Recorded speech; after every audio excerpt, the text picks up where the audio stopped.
Innal hamdalillah nahmaduhu wa nasta'inuhu wa nastaghfiruh wa na'udzu billahi min shururi anfusina wa min sayyiati a'malina may yahdihillahu fala mudhillalah wa may yudlil fala hadiyalah wa ashhadu an la ilaha illallah wahdahu la syarikalah wa ashhadu anna Muhammadan abduhu wa rasuluh, amma ba'du.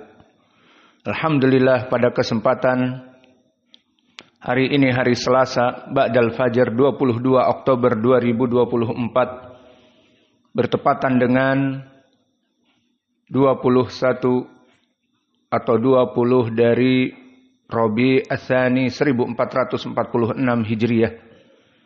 Kita lanjutkan kajian di Fakultas Ilmil Hadis dari pembahasan kitab Sahih Al-Bukhari dari Kitabul Ilm. Maka dipersilahkan kepada ikhwanuna untuk mentasmi al-matan. Matan sangat pendek. Qala Imam Bukhari rahimahullah, babu maka Nabi sallallahu alaihi wasallam yatafawwalu bil mau'izah wal ilmi kay la yakdiru. Hadatsana Muhammad bin Bashar akhbarana Sufyan an al-A'mash an Du'a ibn Mas'ud qala maka Nabi sallallahu alaihi wasallam yatafawwaluna bil mau'izah fil ayyami kara kasabati alaina.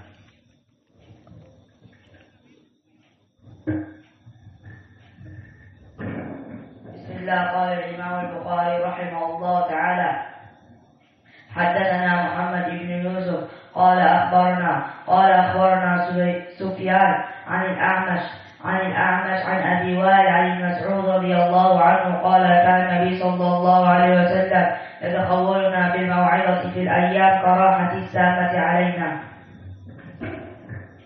بسم الله. قال المؤلف رحمه الله حدثنا محمد بن يوسف وروى سفيان عن الأعمش عن أبي وائل بن مسعود رضي الله عنه قال كان النبي صلى الله عليه وسلم يتخولنا بالموعظة في الأيام كراحة السامة علينا.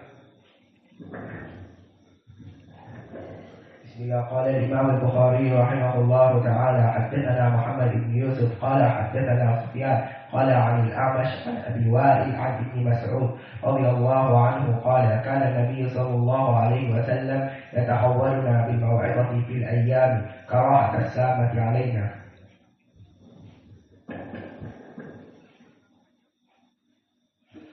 بسم الله. قال الإمام البخاري رحمه الله حدثنا محمد بن يوسف قال أخبرنا سفيان عن الأعمش عن أبي وائل عن ابن مسعود رضي الله عنه قال كان النبي صلى الله عليه وسلم يتقولنا بالموعظة في الأيام كالرسامة علينا. بسم الله. قال الإمام البخاري رحمه الله تعالى في كتابه الصحيح من كتاب العلم.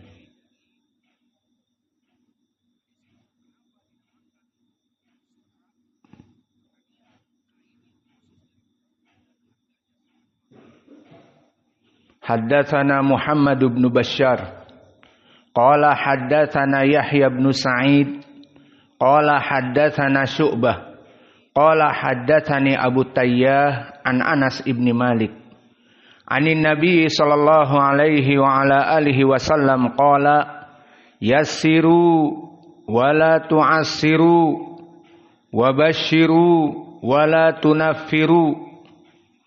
Maka di dalam hadis yang singkat ini meriwayatkan Imam Al-Bukhari dari gurunya haddatsana dengan sigoh at-tasrih, menunjukkan bahwa Imam Al-Bukhari mendengar dari gurunya Muhammad bin Bashar. Dan Muhammad bin Bashar dia ma'ruf dengan laqab Bundar. Dan makna Bundar ay wasi'ul ilm, ilmunya sangat luas. Ini bahasa mereka. Adapun Bundar bahasa Indonesia the circle, yang bulat. Maka Bundar li'annahu kana bundaron fil hadis. Dilaqabi Bundar dikarenakan dia bundaron fil hadis. Dulu dia hafid sikoh di dalam hadis. Mempunyai hafalan yang kuat di dalam hadis.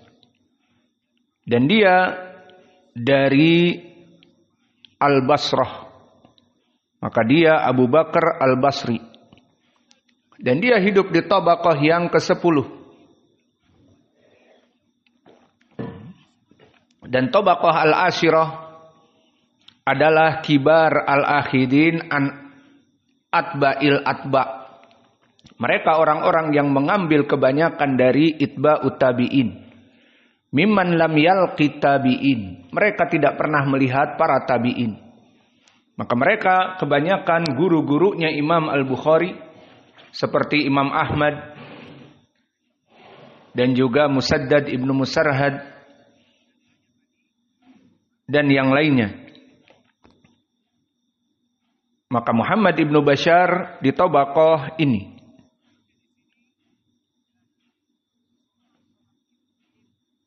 Adapun ucapan para ulama tentang beliau, maka banyak sekali yang memuji beliau seperti Yahya Ibnu Sa'id Al-Qattan dan yang lainnya mengatakan bahwa beliau adalah imam muhaddis. Kemudian meriwayatkan dari Yahya Ibnu Sa'id.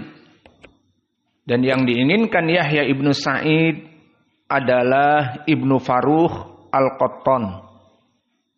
Maka Yahya Ibnu Sa'id Al-Qattan juga Al-Basri. Dan dia hidup di tabaqah at-tasi'ah.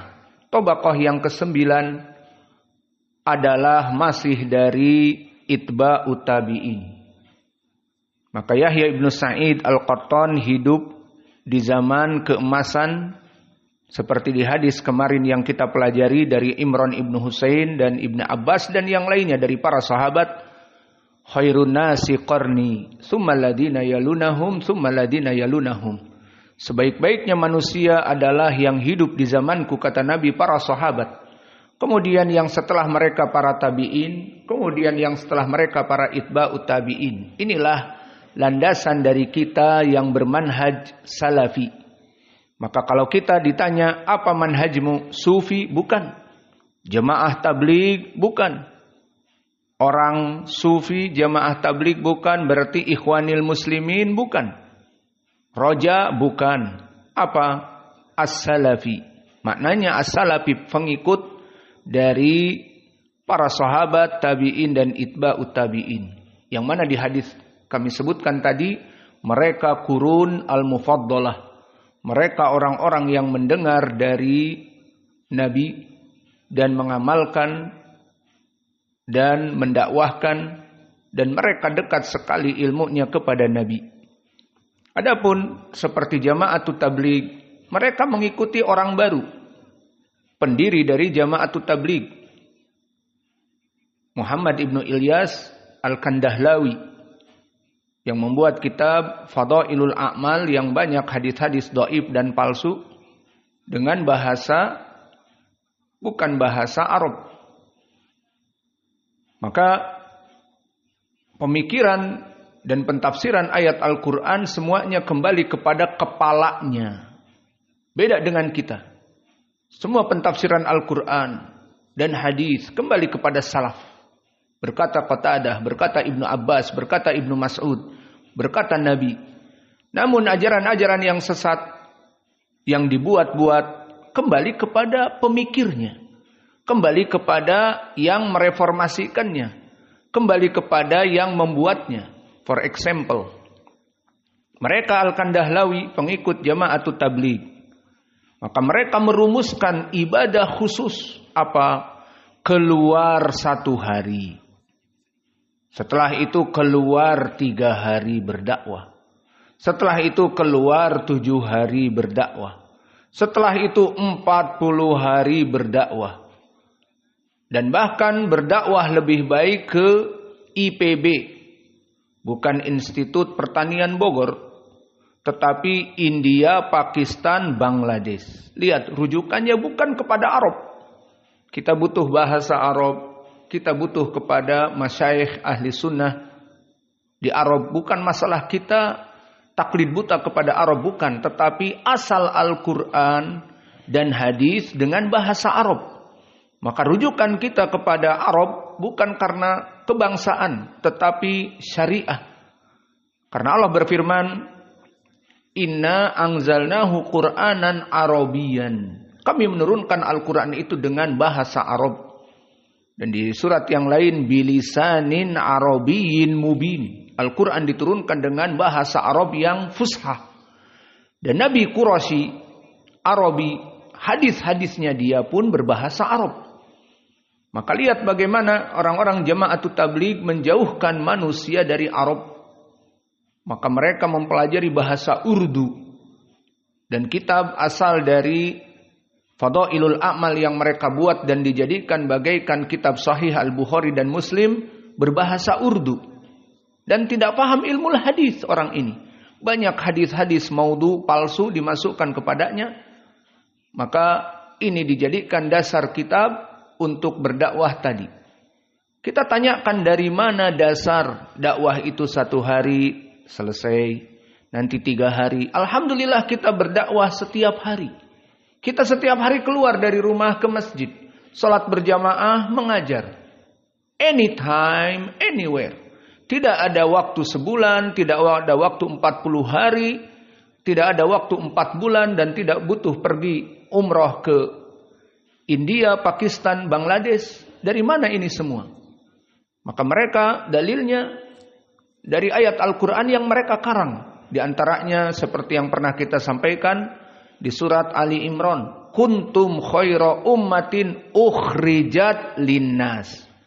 Ayat ini tidak ada hubungannya dengan Jama'atut Tabligh. Namun mereka karena tidak kembali kepada salaf pemahaman Al-Quran sesuai pemahaman kepala-kepala tempurung mereka, akhirnya ini dalil bahwa Allah menciptakan kaum muslimin menjadi orang-orang yang paling baik di muka bumi.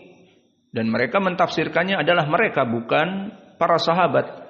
Ukhrijat linnas, yang melaksanakan khuruj ke manusia.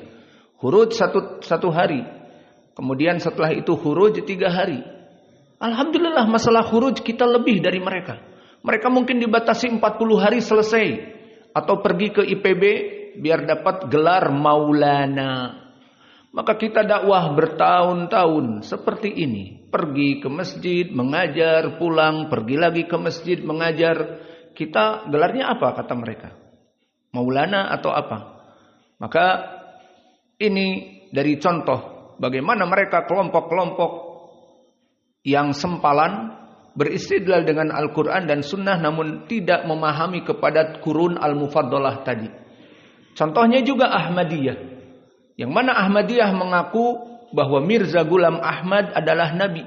Dan kelompok Ahmadiyah banyak di mana-mana. Maka sama. Mereka memahami Al-Quran tidak kembali kepada salafus soleh. Memahami Al-Quran dari otak pemimpinnya. Si Mirza Ghulam Ahmad. Contohnya di saat kita nikos kepada mereka. Apa yang menjadi pendalilan bagi kamu bahwa Nabi Muhammad itu bukan penutup para nabi? Dan Mirza Ghulam Ahmad juga dari nabi. Mana dalilnya? Kita punya dalil. Kata kita. Dan mereka pun mengatakan kita pun punya dalil. Maka mana dalilmu dan mana dalilku? Mana dadamu dan mana dadaku? Maka kita mengutamakan dalil. Kita berikan dalil di Al-Quran. Makana linnabi waladina. Makana Muhammadun aba ahadin min rijalikum walakinna Rasulullah wa khataman nabiyyin. Ini dalil kita. Maka mana dalilmu?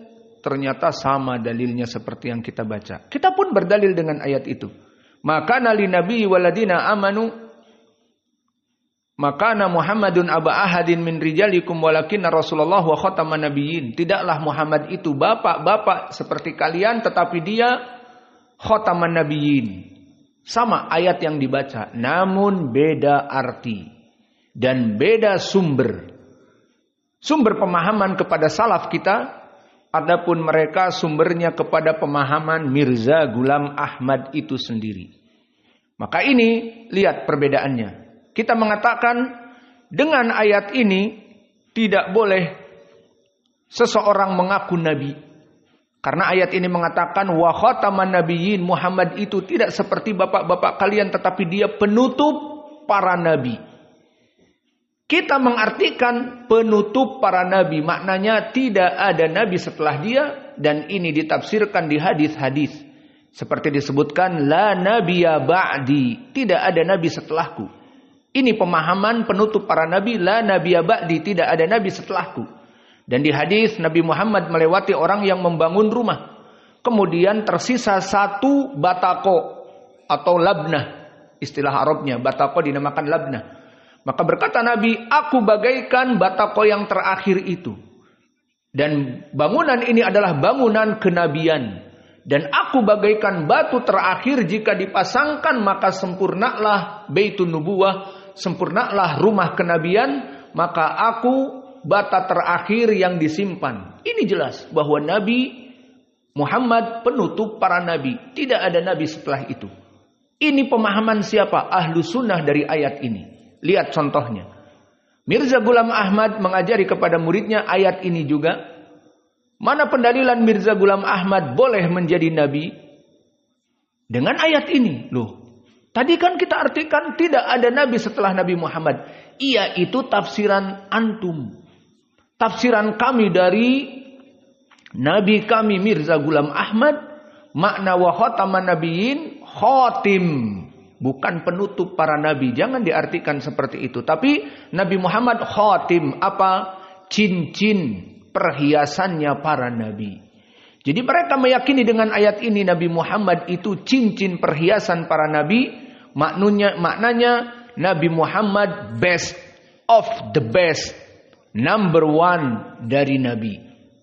Namun makna best of the best, dia terbaik dan dia number one, tidak menafikan number two, number three, number four until thousand. Tidak menafikan nabi-nabi setelah Nabi Muhammad sampai 1000 nabi setelah Nabi Muhammad. Ini dia kesalahan mereka.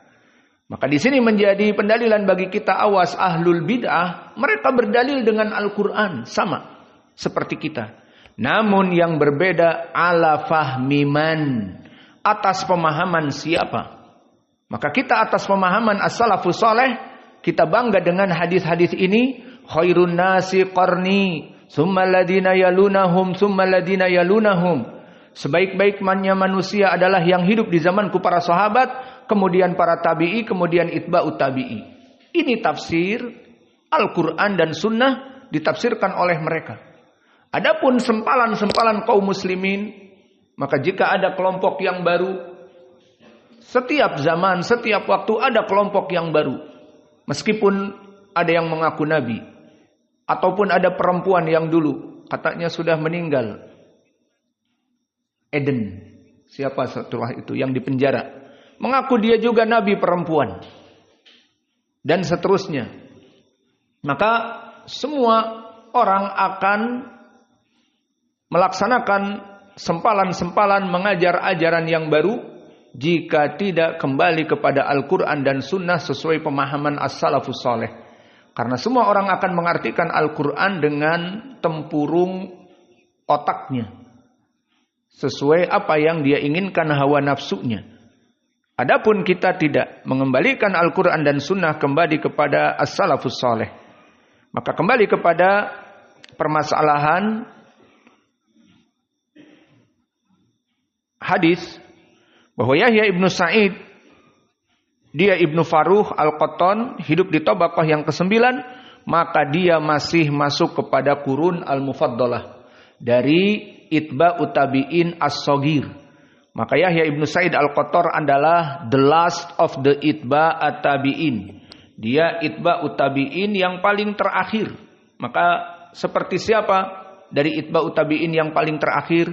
Seperti Imam Muhammad ibnu Idris Asy-Syafi'i. Maka Imam Asy-Syafi'i itba'ut tabi'in kecil. Lalu muridnya Imam Ahmad keluar dari itba'ut tabi'in. Maka Imam Ahmad tidak hidup di zaman keemasan. Sudah hilang. Apalagi muridnya lagi Imam Al-Bukhari. Apalagi muridnya Imam Al-Bukhari, Imam At-Tirmidzi, An-Nasa'i. Apalagi muridnya mereka seperti Imam Ad-Daruqutni dan seterusnya sampai this time kita sudah keluar dari kurun al-mufaddalah. Maka keutamaan Yahya ibnu Sa'id ibnu Farrukh al-Qattan, dia seorang imam. Maka berkata Abu Hatim, wa minal ulama al-jahabidah an-nuqad min ahlil Basrah. Bahwa dia adalah ulama yang sangat kuat ilmunya di ilmil hadis dari ahlil Basrah. Dan berkata Al-Fallas tentang Yahya ibnu Sa'id al-Qattan dari ibadah dan ilmunya, kana yaktumul Qur'an al-azim fi kulli yaum wal lailah wa yad'u lidzalika insanan summa yakhruju ba'dal asr yuhadditsun nas. Maka dulu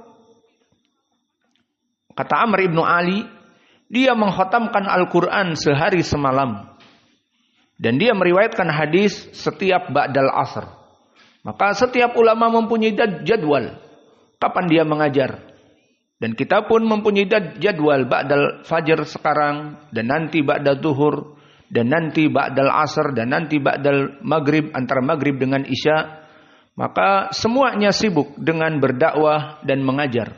Maka dulu Yahya ibnu Sa'id al-Qattan menghafalkan atau murajaah Al-Quran, khatim Al-Quran dalam satu malam, sehari dan semalam. Dan setiap asar dia mengajari manusia Al-Quran. Dan berkata An-Nasa'i, thiqatun sabtun murdi. Maknanya dia rawi yang thiqah, sabt murdi. Maka ini tingkatan bahwa dia di atas derajat thiqah. Dia adalah imam dari muhaddisin, dari ucapan-ucapan seperti tadi.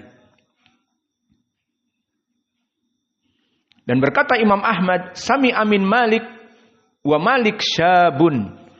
Wa kana Tsauri yata'ajjab min hifdhihi wa tajabihi al-a'immah kullihim wa qalu ma tarakahu Yahya wa lam yarwi anhu natrukuhu bila syak. Maka Imam Ahmad berkata bahwa dulu dia mendengar dari Imam Malik dalam keadaan masih muda. Maka dia hidup di tabaqah yang ke-9 dan Imam Malik hidup di tabaqah yang ke-7. Imam Malik adalah ru'us, gembong dari itba'ut tabi'in. Maka dulu Yahya ibnu Sa'id al-Qattan belajar kepada Imam Malik. Dan dulu Imam Sufyan Ats-Tsauri yang hidup juga di zaman ke-7 seperti Imam Malik, terheran-heran dengan hafalan yang kuat dari Yahya ibnu Sa'id al-Qattan. Maka para ulama setelahnya banyak mengambil ilmu darinya. Dan bahkan mereka sepakat, siapa yang ditinggalkan dari perawi hadis oleh Yahya ibnu Sa'id al-Qattan, kami melemparnya. Maka apa-apa yang tidak diridhoi oleh Yahya ibnu Sa'id al-Qattan dari muhaddisin, maka kami tidak menerimanya. Dan begitupun Syu'bah ibnul Hajjaj. Berkata Abdurrahman ibnu Mahdi, ikhtalafu yauman ma'a Syu'bah. Faqalu ij'al bainana wa bainaka hakaman. Faqala qad raditu bil ahwal, yakni Yahya ibnu Sa'id al-Qattan. Maka lihat, Yahya ibnu Sa'id al-Qattan hidup di tabaqah yang ke-9. Di saat dia belajar bersama Syu'bah dan terjadi khilaf antara murid-murid Syu'bah seperti Abdurrahman ibnu Mahdi dengan Imam Syu'bah, maka siapa yang menjadi hakim penentu yang benar? Maka Syu'bah mengatakan, kami telah ridho dengan penghukuman al-ahwal. Al-ahwal matanya juling sedikit. Dan dulu Yahya ibnu Sa'id al-Qattan juling sedikit matanya. Maka kami ridho dengan penghukuman al-ahwal. Yahya ibnu Sa'id al-Qattan dijadikan hakim. Mana yang benar dari riwayat dari murid-muridnya Syu'bah? Maka dijadikan Yahya ibnu Sa'id al-Qattan sebagai hakim penentu mana yang benar dari hadis-hadis, menunjukkan dia menjadi marja. Dia menjadi orang yang dijadikan marja, dijadikan kembaliknya ilmu-ilmu kepadanya. Dijadikan hakim hadis jika terjadi khilaf di antara mereka.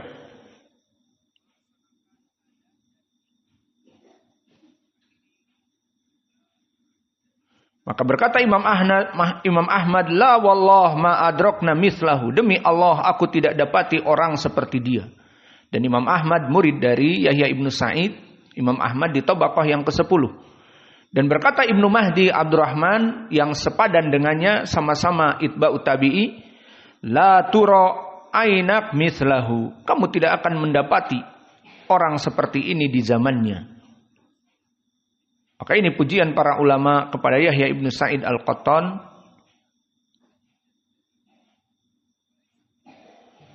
Dan dikatakan juga oleh Abdurrahman ibnu Mahdi, rahimallahu ta'ala Yahya Al-Qattan, makana adbatahu wa asyadda tafaqadduhu, kana muhaddisan wa asna alaihi fa ahsanus sana. Maka dulu Abdurrahman ibnu Mahdi memujinya, dan dia sangat kuat hafalan hadisnya, seorang muhaddis, dan dia memujinya dengan sebaik-baiknya pujian. Abdurrahman ibnu Mahdi hidup sezaman dengannya. Dan berkata Ibrahim ibnu Muhammad Al-Ma'mari, ma ra'aitu a'lam birijal min Yahya Al-Qattan.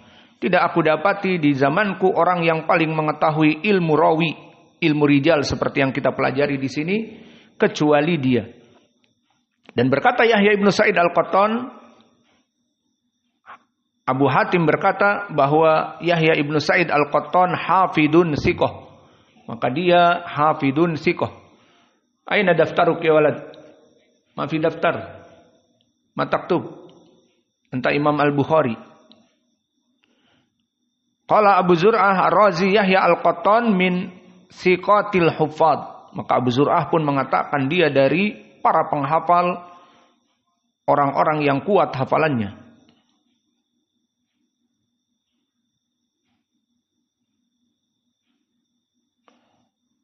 Dan berkata Ali ibnul Madini, dan Ali ibnul Madini di sini sama di tabaqah yang ke-9, lam yakun min ashabina mimman talaba wa ani bihi wa hifdhuhu wa aqama alaihi hatta hadatha lam yazal fihi illa thalathah, Yahya ibnu Sa'id wa Sufyan wa Yazid ibnu Zurai. Haula lam yad'uhu mundu talabuhu lam yastagilu anhu lam yazalu fihi ila an hadatsu. Maka tidak ada di zamannya, kata Ali ibnul Madini, orang-orang yang belajar dan mengajar dan menghafal dan sangat kuat ilmunya kecuali 3. Yahya ibnu Sa'id Al-Qattan di tabaqah yang ke-9, dan Sufyan ibnu Habib dan Yazid ibnu Zurai. Maka mereka bintang-bintang emasnya para penghafal hadis. Kata siapa? Kata Ali ibnul Madini, gurunya Imam Al-Bukhari. Dan berkata Ali ibnul Madini, lam ara ahadan asbat min Yahya ibni Sa'id Al-Qattan. Maka di zamanku aku tidak mendapati orang paling kuat hafalannya selain dari Yahya ibnu Sa'id Al-Qattan. Maka ditanya Ali ibnul Madini juga, siapa murid Sufyan Ats-Tsauri yang paling kuat? Yahya ibnul Qattan atau Waqi' ibnul Jarrah atau Abu Nu'aim Fadl ibnu Dukain atau Abdurrahman ibnu Mahdi? Maka dijawab Yahya Al-Qattan.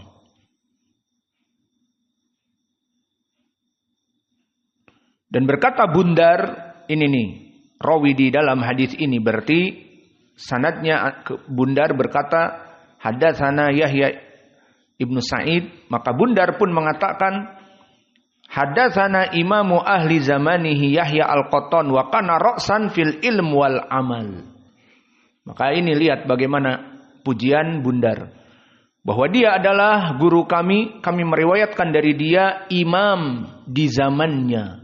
Yahya ibnu Sa'id Al-Qattan dikatakan dia imam di zamannya. Wa kana ra'san fil ilm wal amal, dan dia kepalanya dari para ulama dari segi ilmu dan amal. Awas, catat ini, dari segi ilmu dan amal. Maka para ulama tidaklah mereka hanya berilmu saja, hafalannya kuat, berilmu, ilmu bla bla bla, tapi mengamalkan. Maka kalian semua amalkan ilmu. Kalian sekarang masuk kepada waktu sholat sunnah, laksanakan sunnah. Dan kalian melaksanakan sunnah-sunnah yang termatikan seperti adzan yang pertama. Jazakumullahu khair, tadi adzan pertama. Siapa yang adzan tadi suaranya? Usamah ya, Masya Allah. Kemudian juga sholat menggunakan sandal. Dan kemudian melaksanakan amal-amal yang dimatikan oleh para manusia karena kebodohan mereka kepada ilmu. Maka kalian akan menjadi orang-orang yang tinggi derajatnya di sisi Allah. Dan dulu Yahya ibn Sa'id al-Qattan mempunyai ilmu dan amal. Maka dikatakan oleh muridnya Bundar, maka aku menuntut ilmu kepada imam di zamannya. Dan dia adalah kepalanya orang-orang yang berilmu dan beramal. Maka digandengkan antara ilmu dengan amal. Dan Muhammad ibn Sa'ad memujinya, kana thiqatun ma'munan rafi'an hujjah. Maka dipuji di sini berapa lafaz bahwa dia dulu thiqah, ma'mun, terpercaya, rafi'an, derajatnya tinggi di sisi Allah, hujjah, dia bagaikan Al-Qur'an hujjah. Maka hafalannya itu bagaikan Al-Qur'an. Dan sifat dari Yahya ibn Sa'id al-Qattan, hatinya itu lunak. Jika mendengar ayat-ayat menangis. Terutama Al-Quran yang membicarakan api neraka. Dan mudah menangis. Maka disebutkan oleh Yahya ibn Ma'in, kana idza quri'a alaihil Qur'an saqata hatta yusibu wajhahul ard. Maka jika dia membaca Al-Quran atau dibacakan Al-Quran tentang ayat-ayat dari api neraka dan sebagainya, maka dia jatuh dari sholatnya menghantam bumi, gedebuk, dalam keadaan menangis, tidak sadar. Dan berkata Ibnu Ma'in juga, Yahya al-Qattan asbat min Ibni Mahdi fi Sufyan. Maka berkata Ibnu Ma'in, dia lebih kuat daripada Abdurrahman Ibnu Mahdi dari periwayatan gurunya Sufyan Ats-Tsauri. Maka Sufyan Ats-Tsauri mempunyai murid-murid yang banyak. Maka yang paling kuat Yahya ibn Sa'id al-Qattan, kemudian Abdurrahman ibnu Mahdi. Dan disebutkan Abu Daud bagaimana meninggalnya imam ini. Quri'a ala Yahya ibn Sa'id al-Qattan, idza zulzilatil ardu zilzalaha, falamma balagha faman ya'mal mithqala dzarratin khairan yarah syahiqa fa ugmiya alaih.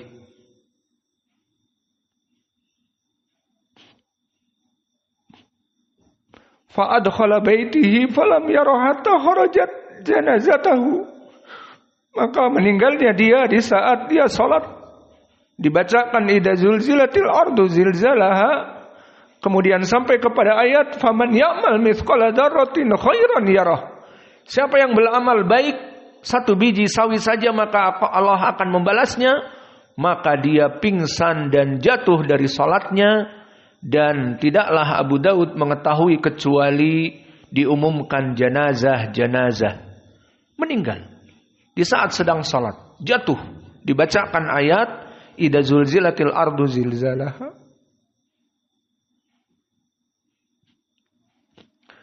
Maka di mana kita dengan mereka? Tidak hafalan kita sekuat mereka. Tidak dakwah kita seperti mereka. Tidaklah hati kita ini takut kepada ayat-ayat Al-Quran seperti mereka. Maka mereka adalah imam-imam dunia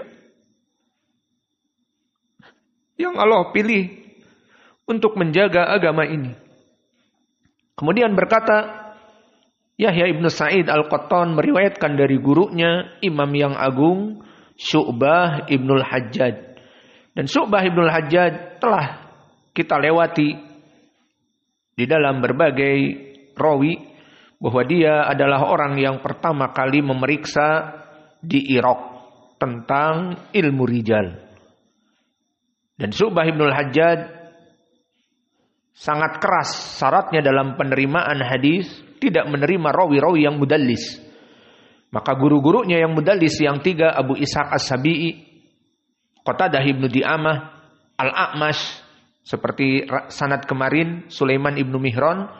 Maka Syu'bah sangat ditakuti karena dia duduk di depan para gurunya mudallisin dan mengatakan, aku tidak akan menulis hadis-hadis kalian jika kalian melaksanakan an atau qala. Tapi jika kalian mengatakan sami'tu, aku akan menulis. Akhbarona, amba'ana, haddatsana, aku akan menulis. Maka dia bagaikan kelompok KPK yang ditakuti oleh para koruptor. Maka jika datang Syu'bah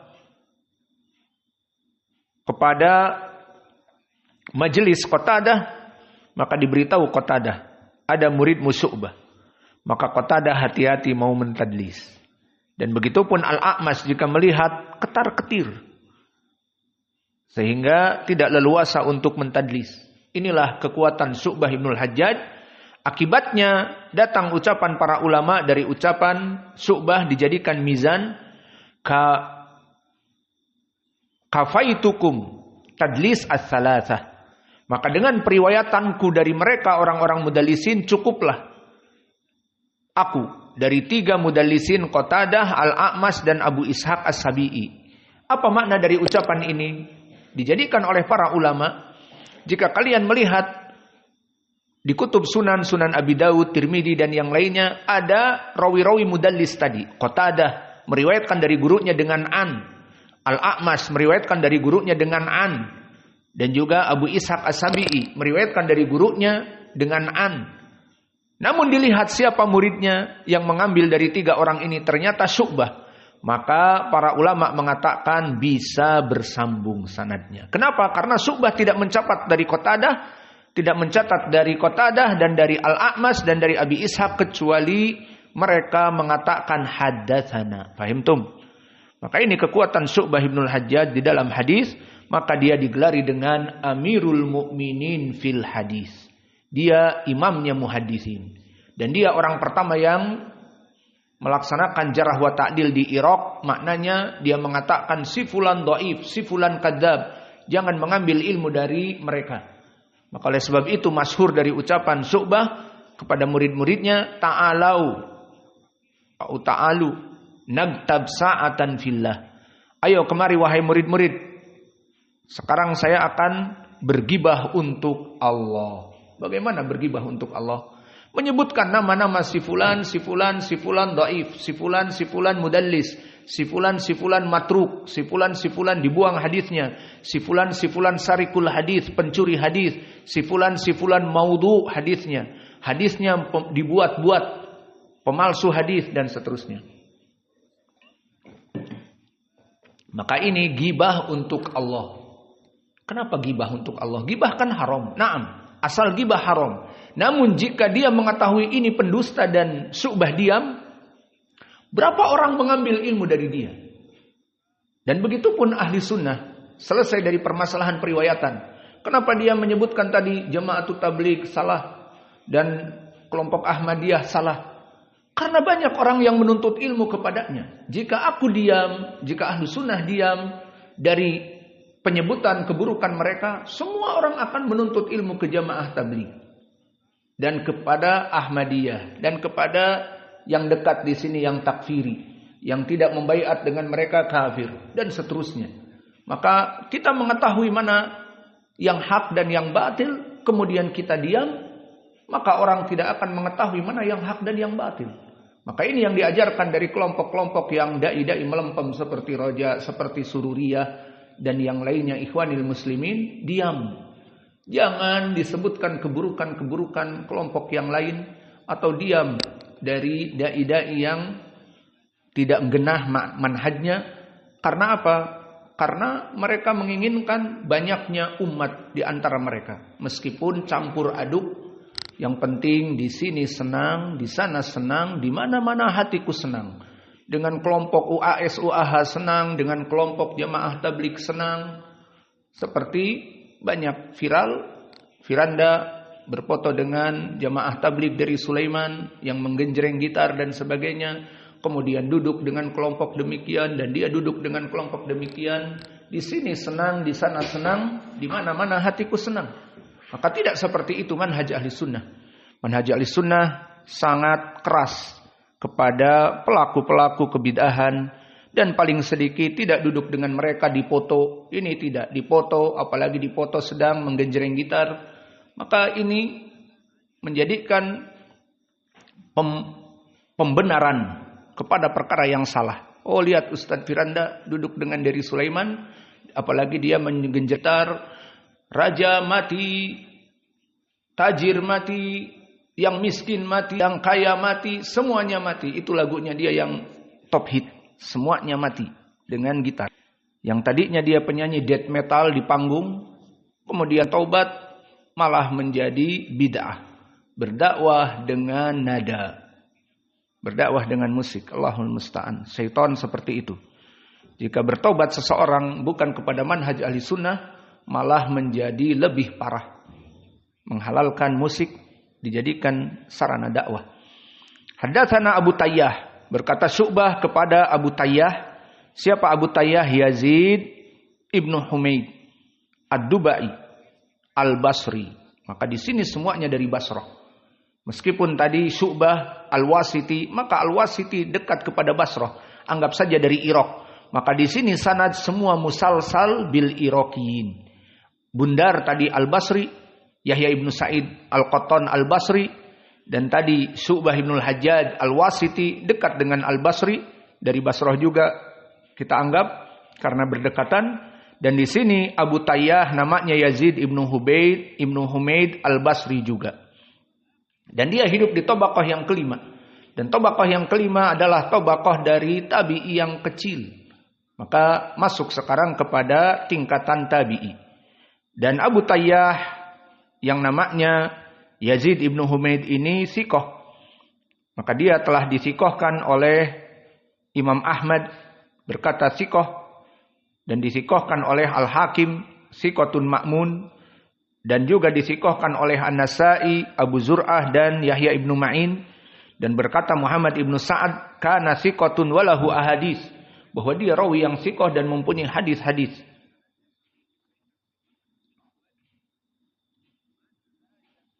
Maka inilah kedudukan dari Abu Tayyah. Disikohkan oleh para ulama.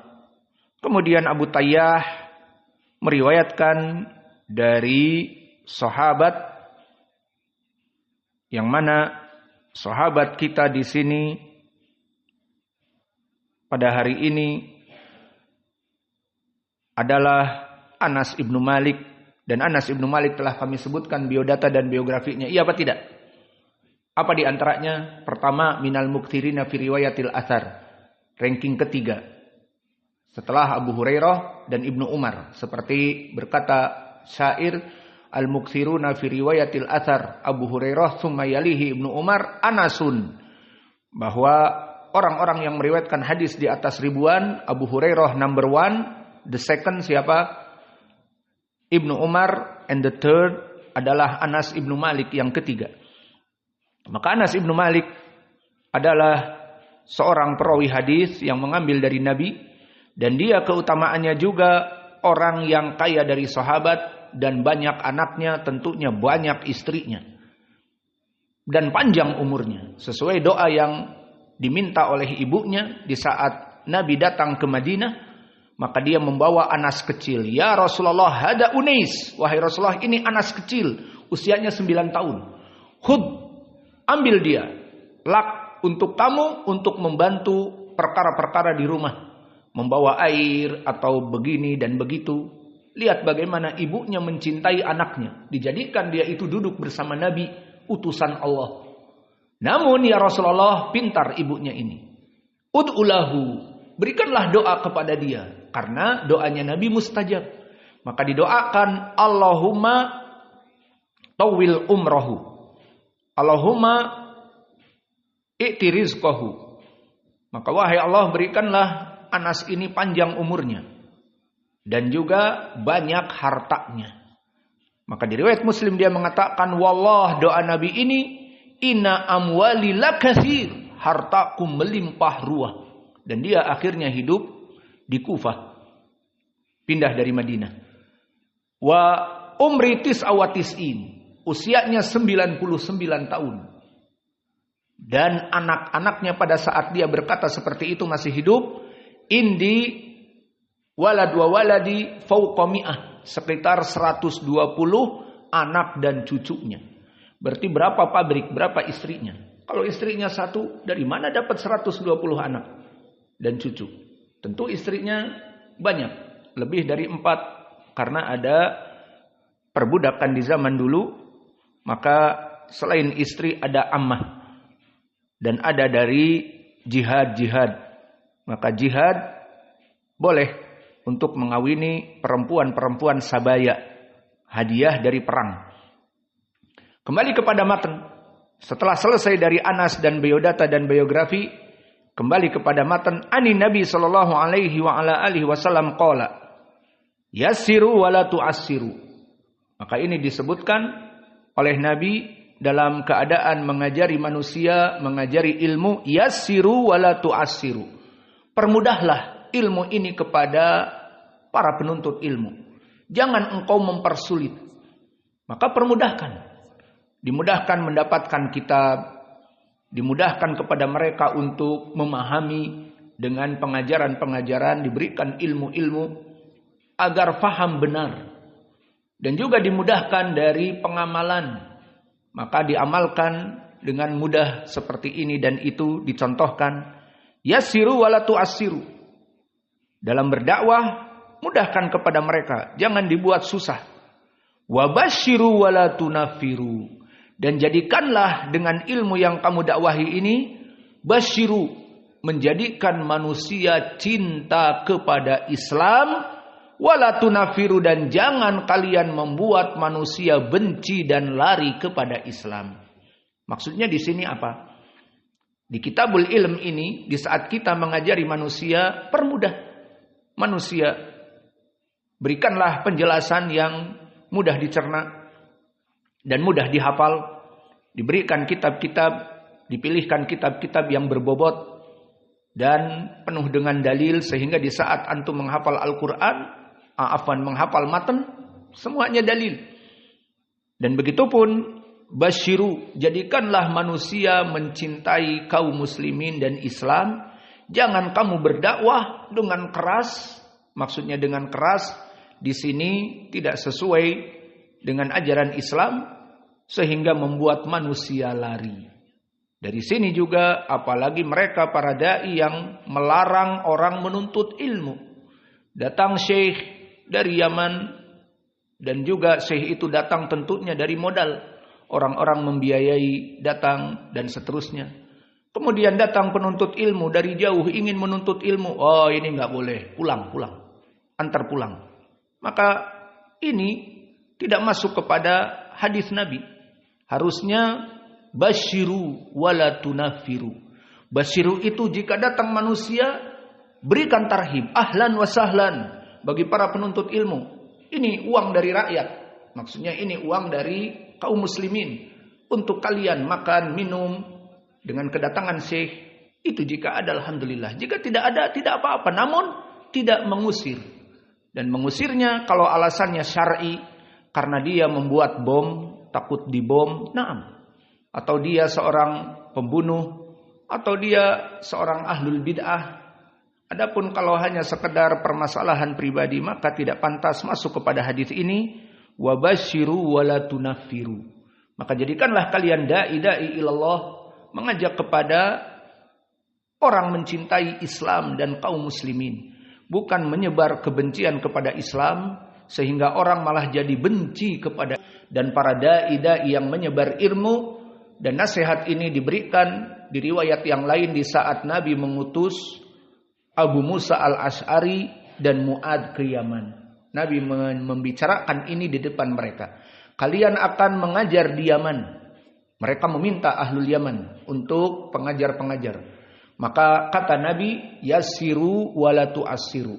Berikanlah kemudahan kepada kaum muslimin. Wa basyiru wa la tunaffiru. Jadikan kaum muslimin itu cinta kepada ilmu, cinta kepada kalian, cinta kepada ilmu tauhid, ilmu akidah, ilmu fikih, bukan malah kalian usir, bukan malah kalian sakiti, sehingga mereka akan membenci dakwah kamu. Maka ini nasihat Nabi, dan ini pegang teguh oleh kalian. Di saat kelak kalian menjadi dai, maka kalian menjadi dai itu karena Allah, bukan karena hawa nafsu. Maka permasalahan hawa nafsu Kita bermusuhan dengan bapaknya, kita bermusuhan dengan adiknya, kita bermusuhan dengan kakaknya, tinggalkan. Yang penting kita berdakwah untuk Allah. Masalah pribadi kita merasa benci, kita merasa sakit hati, ya sudah dikebelakangkan. Mana dalilnya? Dulu Nabi di saat disebutkan oleh Aisyah, ya Rasulullah, peristiwa apa yang paling membuat kamu sakit hati di dalam dakwah? Nabi menjelaskan peristiwa di Taif. Di saat dulu dia masih di Makkah, diundang untuk dakwah ke Taif. Sebagian orang-orang Taif mau beriman kepadamu ya Rasulullah. Maka Nabi datang ke Taif, jauh dari Makkah ke Taif. Sampai di sana dusta. Tidak ada yang mau mengikuti Nabi Muhammad. Bahkan Nabi Muhammad berbicara tentang tauhid, mereka mengolok-olok dan melempar Nabi. Sampai kaki Nabi dalam keadaan luka dan seterusnya. Maka Nabi yang terusir diundang namun dikhianati. Tidak ada yang mau masuk Islam. Bahkan diusir, dilempari dengan batu, dicemooh. Sakit hati Nabi. Maka di sini sebagai manusia dia sakit, sakitnya tuh di sini. Maka di saat itu Nabi Muhammad sakit hati. Kemudian diutus malaikat penjaga gunung. Maka dikatakan, aku malaikat penjaga gunung, ya Rasulullah, aku diperintah oleh Allah, perintahkan saja apa yang kamu inginkan. Apakah kamu sakit hati dari orang-orang ini, aku akan tumplekkan gunung-gunung. Karena aku malaikat penjaga gunung ini, aku hancurkan rumah-rumah mereka. Dan mereka sendiri mati. Lihat, Allah telah mengutus malaikat. Dan Nabi marah. Namun Nabi lebih memikirkan dakwah daripada sakit hati kepada manusia. Urusan pribadi mah, kata orang Sunda, nomor 10. Tahu maknanya? Nomor 10. Yang penting dakwah.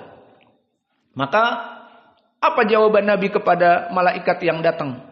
Mau wahai Muhammad, aku hancurkan mereka? Kamu sakit hati dari mereka? Kamu dikhianati? Maka dakwah lebih didahulukan oleh Nabi daripada perasaan, daripada hawa nafsu, daripada sakit hati. Sakit hati lebih baik daripada sakit gigi katanya. Iya. Al-muhim, rasa sakit hati Nabi dijadikan nomor 22. Dan dakwah lebih diutamakan. Apa kata Nabi kepada malaikat ini? Biarkan mereka. Asa an yakuna yakhruju min aslabihim al-muwahhidun alladhi ya'budunallah. Maka biarkan mereka hidup. Aku mengharap kepada Allah, Allah mengeluarkan the next generation orang-orang yang bertauhid kepada Allah. Lihat, dia sakit hati. Namun sakit hatinya itu tidak dijadikan lebih didahulukan daripada dakwah. Maka jika mereka dihancurkan mati, maka ya sudah, mereka mati. Tidak ada yang masuk tauhid. Namun jika mereka dibiarkan hidup dan Nabi ridho telah sakit hati atas mereka, Allah sabar. Yang penting utamakan dakwah. Apa doanya Nabi mustajab? Biarkan mereka hidup, namun next generation dari anak mereka, cucu mereka, cicit mereka menjadi penyembah Allah ahlu tauhid. Lihat mulianya dakwah ini. Maka Nabi memilih itu. Akhirnya disebutkan di tarikh bahwa Nabi dijabahi doanya. Maka orang-orang ahlu Taif setelah itu masuk kepada Islam dari turun-temurun dari keluarga mereka yang dulu mencemooh Nabi. Lihat, Nabi adalah suri tauladan kita. Laqad kana lakum fi Rasulillah uswatun hasanah liman kana yarjullah wal yaumal akhir. Maka bagi seorang dai, siapa rujukannya? Nabi. Dan lihat Nabi bagaimana lebih mengedepankan dakwah daripada perasaan sakit hati. Maka di saat didapati kita mempunyai murid yang nakal, kita sakit hati. Namun kalau kita usir, kasihan. Dia akan diharamkan dari ilmu. Dia akan diharamkan dari ini dan itu. Dan apa yang akan terjadi di rumah? Dia akan futur. Dia akan kembali nonton TV. Dia akan merajut kembali pacarnya yang dulu ditinggalkan waktu dia di pondok. Banyak mafsadah. Maka sabar. Meskipun dia nakal, sabar. Meskipun dia begini, sabar. Maka apalagi dalam permasalahan dakwah ini, kecuali kita mendahulukan dakwah dan Allah daripada permasalahan pribadi. Sehingga yassiru wala tu'assiru, wabashiru wala tunaffiru. Janganlah kalian dengan dakwah ini malah membuat kaum muslimin menjadi sempit. Gara-gara dai ini orang menjadi terkelompok-kelompok karena dia membuat gap-gap, karena dia membuat kelompok ini, kelompok itu. Tidak. Kita semuanya kembali kepada dakwah karena Allah. Kita mencintai kaum muslimin karena Allah. Kita membenci kaum muslimin karena Allah. Maka ini yang diinginkan, basyiru wala tunaffiru. Maka tidak pantas seorang dai mengusir dari para penuntut ilmu dikarenakan masalah pribadi dan seterusnya. Wa naktafi ila huna wa jazakumullahu khaira wa barakallahu fi ilmikum. Subhanakallahumma bihamdika asyhadu an la ilaha illa anta astaghfiruka wa atubu ilaik. Hadis ini yang akan kalian setor dengan sanadnya dan akan kita tanya dari rawi-rawinya, dan insyaallah nanti malam kita mulai ceramah. Kalau bisa 2 orang silahkan. Maka kalian harus latihan ceramah agar kalian mulai terbiasa membuat ceramah, khutbah Jumat dan yang lainnya. Wa naktafi ila huna wa jazakumullahu khaira wa barakallahu fi ilmikum.